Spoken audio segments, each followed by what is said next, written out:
Yon mga bossing, bali may Wrangler po tayo dito na patapos na i-restore. Bali pintura na lang tsaka bapping yung kulang niya. Kung mapapansin niyo, yan po yung gulong niya, size 38, size 15 po yung mags, then 6 stud po yung kanyang stud. Bali offset na rin po. And ito po yung kanyang makina. Bali ang makina po nito is Mitsubishi 4D56 na automatic ang transmission. At isa pa pala, 4x4 po. Automatic siya na 4x4. Bali pure stainless yung buong body niya. Ang hindi lang po stainless dito is yung kulay yellow na nakikita ninyo, tsaka yung hood. Dahil pipinturahan po yan ng kung ano ang gusto nyo. Ayan, kung mapapareserve nyo po. Ayan po. Bali lalagyan pa po ng stepping board yan.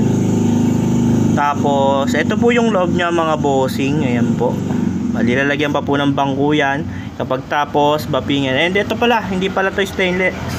Yung mismong dashboard niya fiber po, kagaya po siya ng hood at saka yung side skirt niya o yung mga flaring niya. Ayan, kung mapapansin nyo yung flooring stainless po mga bossing. Bali yung roll bar niya stainless din po. Ayan, hindi po kasama sa ipipinturahan, pero pwede din pong pinturahan yan kung yun nga, kung magkakasundo po tayo. Sa mga interesado po, tawag lang kayo sa number na nasa screen sa mga mag-i-inquire po. Bali matic po ito na 4x4, size 38 ang gulong. Ayan o, napakalaking sasakyan nito mga bossing. Then puti na rin po yung plaka nya. Ayan, bali sa mga interesado, tawag lang po kayo sa number na nasa screen. And yung kulang nito, yung stepping board, tapos ayun nga, yung bapping tsaka pintura, yun na lang po yung kulang nito. Bali running na po itong unit na to. 4x4 automatic transmission, diesel engine, Mitsubishi po. Bali yun lamang po mga bossing. Ayan, kung makikita ninyo, napakataas, napakatayog po. Bali mag-range yung price nito siguro mga 650. Ayan, 650,000 pag natapos na overall.